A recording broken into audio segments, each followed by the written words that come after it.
പശ്ചിമേഷ്യൻ രാഷ്ട്രീയത്തെയും സൈനിക സമവാക്യങ്ങളെയും പാടെ മാറ്റിമറിക്കുന്ന വാർത്തകളാണ് തെക്കൻ ലെബനനിൽ നിന്നും പുറത്തുവരുന്നത്. സമാധാനത്തിനായുള്ള അന്താരാഷ്ട്ര ശ്രമങ്ങൾക്കിടയിലും യുദ്ധം അതിന്റെ ഏറ്റവും ക്രൂരമായ മുഖം വെളിപ്പെടുത്തിക്കൊണ്ടിരിക്കുന്നു. അമേരിക്കൻ മധ്യസ്ഥതയിൽ പ്രഖ്യാപിക്കപ്പെട്ട 10 ദിവസത്തെ വെടിനിർത്തൽ കരാർ നിലവിൽ വന്ന് വെറും 10 ദിവസങ്ങൾക്കുള്ളിലാണ് ഇസ്രയേൽ സൈന്യത്തിന് മേൽ കനത്ത പ്രഹരമേറ്റത്. സമാധാനം എന്നത് ഈ മേഖലയിൽ എത്രത്തോളം ദുർബലമാണെന്ന് ഇത് കാണിക്കുന്നുണ്ട്. തെക്കൻ ലെബനനിലെ സൈനിക നീക്കത്തിനിടെ ഇസ്രയേൽ കവചിത വാഹന വ്യൂഹം ലക്ഷ്യമിട്ട് നടന്ന സ്ഫോടന പരമ്പരകൾ ആധുനിക യുദ്ധചരിത്രത്തിലെ തന്നെ പ്രധാനപ്പെട്ട ഒന്നായി മാറുകയാണ്. ലോകത്തെ ഏറ്റവും മികച്ച സൈന്യങ്ങളിൽ ഒന്നിനാണ് ഇവിടെ അടിപതറിയത്. 8 വാഹനങ്ങൾ അടങ്ങിയ കവചിത വ്യൂഹമാണ് ഹിസ്ബുള്ളയുടെ ചതിക്കുഴിയിലാക്കപ്പെട്ടത്. അതിസുരക്ഷാ സന്നാഹങ്ങളോടെ നീങ്ങിയ ഈ വ്യൂഹത്തിന് നേരെയാണ് മുൻകൂട്ടി ആസൂത്രണം ചെയ്ത ആക്രമണം നടന്നത്. ഇസ്രയേലിന്റെ സൈനിക കരുത്തിന്റെ പ്രതീകമായ മെർക്കാവ ടാങ്കുകളാണ് ആക്രമണത്തിൽ തകർന്നത്. ഈ ടാങ്കുകൾ തകർക്കാനാവില്ലെന്ന പൊതുബോധത്തിനേറ്റ വലിയൊരു പ്രഹരം കൂടിയാണിത്. ഇറാൻ അനുകൂല സായുധ ഗ്രൂപ്പായ ഹിസ്ബുള്ള ഈ ആക്രമണത്തിന്റെ ഉത്തരവാദിത്തം ഏറ്റെടുത്തു കഴിഞ്ഞു. വളരെ കൃത്യമായ ആസൂത്രണത്തോടെ നടത്തിയ ഒരു കോർഡിനേറ്റഡ് അറ്റാക്ക് ആയിരുന്നു ഇതെന്ന് അവർ അവകാശപ്പെടുന്നുണ്ട്. സ്ഫോടക വസ്തുക്കൾ ശൃംഖലയായി ഭൂമിക്കടിയിൽ സ്ഥാപിച്ചാണ് ഹിസ്ബുള്ള കെണിയൊരുക്കിയത്. ഇസ്രയേൽ ടാങ്കുകൾ ഈ വഴി കടന്നു പോകുമെന്ന് മുൻകൂട്ടി കണ്ടുകൊണ്ടുള്ള നീക്കമായിരുന്നു ഇത്. 10ഓളം മെർക്കാവ ടാങ്കുകൾ തകർത്തതായി ഹിസ്ബുള്ള അവകാശപ്പെടുമ്പോഴും ചുരുങ്ങിയത് 4 ടാങ്കുകളെങ്കിലും കത്തിയെറിയുന്ന ദൃശ്യങ്ങൾ അന്താരാഷ്ട്ര മാധ്യമങ്ങൾ പുറത്തുവിട്ടിട്ടുണ്ട്. ഇസ്രയേൽ സൈനികർ തകർന്ന വാഹനങ്ങൾ ഉപേക്ഷിച്ച് പിന്തിരിഞ്ഞോടുന്നത് യുദ്ധമുഖത്തെ സൈനികരുടെ മാനസികാവസ്ഥയാണ് പ്രതിഫലിപ്പിക്കുന്നത്. ആധുനിക ആയുധങ്ങൾ ഉണ്ടായിട്ടും ഗറില്ല തന്ത്രങ്ങൾക്ക് മുൻപിൽ അവർ പതറിപ്പോയി. US പ്രഖ്യാപിച്ച വെടിനിർത്തൽ കരാറിനെ ഇസ്രയേൽ ഗൗരവമായി കാണുന്നില്ല എന്ന പരാതി ഹിസ്ബുള്ളയ്ക്കുണ്ട്. തങ്ങളുടെ മണ്ണിലെ വിദേശ അധിനിവേശത്തെ ഏതു വിധേനയും ചെറുക്കുമെന്നവർ പ്രഖ്യാപിക്കുന്നു. ഇസ്രയേലിനെ സംബന്ധിച്ചിടത്തോളം ഈ പരാജയം കേവലം ആയുധ നഷ്ടമല്ല, തങ്ങളുടെ സൈനിക തന്ത്രങ്ങളിൽ സംഭവിച്ച വലിയൊരു പാളിച്ചയായി വേണം ഇതിനെ വിലയിരുത്താൻ. ലെബനനിലെ ഭൂപ്രകൃതി ഗറില്ല യുദ്ധമുറകൾക്ക് ഏറ്റവും അനുയോജ്യമാണ്. ഇത് മുൻനിർത്തിയാണ് ഹിസ്ബുള്ള തങ്ങളുടെ പ്രതിരോധ കോട്ടകൾ പണിതിരിക്കുന്നത്. സ്ഫോടനങ്ങൾ നടന്നയുടനുണ്ടായ വലിയ അഗ്നിബാധയിൽ പല സൈനിക വാഹനങ്ങളും തിരിച്ചറിയാൻ പോലും കഴിയാത്ത വിധം നശിച്ചു. ആധുനിക മിസൈൽ പ്രതിരോധ സംവിധാനങ്ങൾ പോലും ഇവിടെ പരാജയപ്പെട്ടു. മേഖലയിലെ സംഘർഷം ലഘൂകരിക്കാൻ ശ്രമിക്കുന്ന രാജ്യങ്ങളെ സംബന്ധിച്ചിടത്തോളം ഈ സംഭവം വലിയൊരു തിരിച്ചടിയാണ്. ചർച്ചകൾ ഫലപ്രദമാകുന്നില്ല എന്നതിന്റെ തെളിവ് കൂടിയാണ്. ഇസ്രായേൽ ഭരണകൂടത്തിനുള്ളിൽ തന്നെ ഈ സംഭവത്തിന് ശേഷം വലിയ രീതിയിലുള്ള രാഷ്ട്രീയ സമ്മർദ്ദങ്ങൾ രൂപപ്പെടാൻ സാധ്യതയുണ്ട്. സൈനികരുടെ സുരക്ഷയെക്കുറിച്ചുള്ള ചോദ്യങ്ങൾ അവിടെ ഉയരുകയാണ്. മറുവശത്ത് ഹിസ്ബുള്ളിയെ സംബന്ധിച്ചിടത്തോളം ഇത് തങ്ങളുടെ അനുയായികൾക്കിടയിൽ വലിയ ആവേശം പകരുന്ന വാർത്തയാണ്. ഇസ്രയേലിനെ പ്രതിരോധിക്കാൻ തങ്ങൾക്ക് കരുത്തുണ്ടെന്ന് അവർ തെളിയിച്ചിരിക്കുന്നു.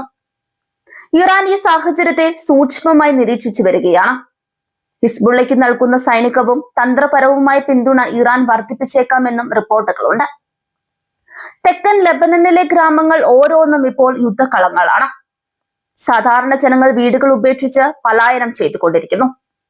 ആക്രമണം നടന്ന സ്ഥലത്ത് നിന്ന് ഇസ്രയേൽ സൈന്യം പിൻവാങ്ങിയത് താൽക്കാലിക തന്ത്രമാണോ അതോ വലിയൊരു തിരിച്ചടിയുടെ ആഘാതമാണോ എന്ന് വ്യക്തമല്ല.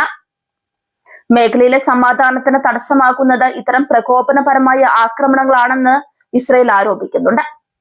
എന്നാൽ തങ്ങൾ പ്രതിരോധം മാത്രമാണ് നടത്തുന്നതെന്ന് ഹിസ്ബുള്ളയും പറയുന്നു. തകർന്ന മെർക്കാവ ടാങ്കുകളുടെ ഭാഗങ്ങൾ സോഷ്യൽ മീഡിയയിൽ വ്യാപകമായി പ്രചരിക്കുന്നുണ്ട്.